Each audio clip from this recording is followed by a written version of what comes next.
So beside me here is a 4-panel door, as you can see.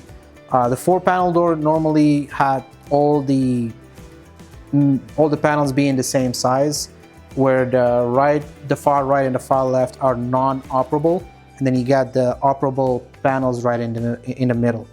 The hardware for this would require both of the operable sashes to have a mechanism where you can open it and close it.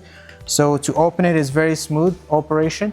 So you just slide it back into on the tracks, and then it goes open widely.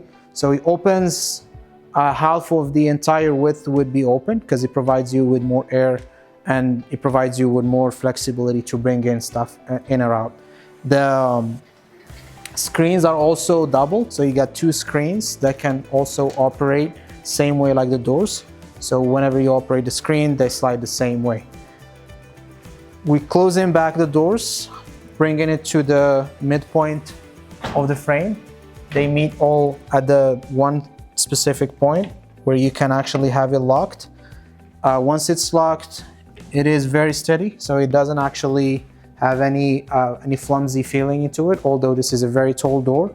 The tracks of the door here, as you can see, they are metal, heavy duty, where you can have the door to operate, and the sills of this door are also metal. Inside here, you will have laser welding or welded corners on all the sashes.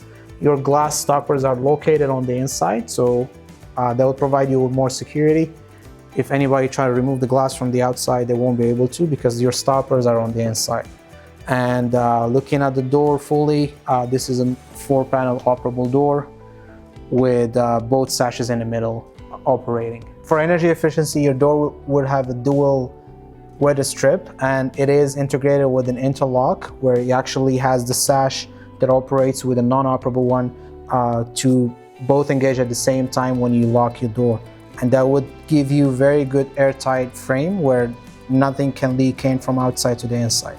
You can see over there how heavy duty they are, and that's what maintain your door to be energy efficient throughout the winter times. So on the outside of your 4-panel door, the first thing you will see is your screen being locked at one point. Behind it will be your sashes.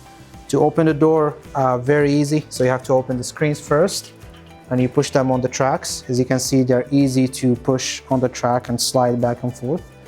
Tracks are metal again, and then the rollers can go in back and forth smoothly.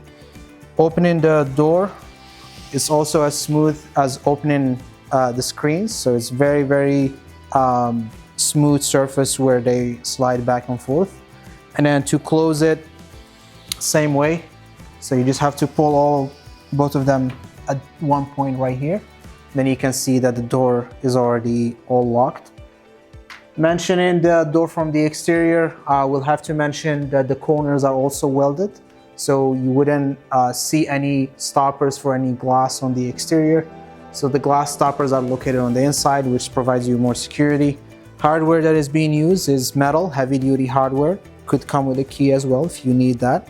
Bottom sill is also metal, which gives you more heavy-duty sill. So there's a lot of wear and tear on the door, being used a lot. You wouldn't have to worry about the bottom. Screens, they are made out of a metal frame, fiberglass mesh. If you need something more heavy-duty, if you have pets, we can also explore options such as put in an aluminum mesh instead of the fiberglass one. So this is your sliding door, as you said, would be 2 panels that are non-operable, 2 operable in the middle, and then it can be on different sizes, different width and different height.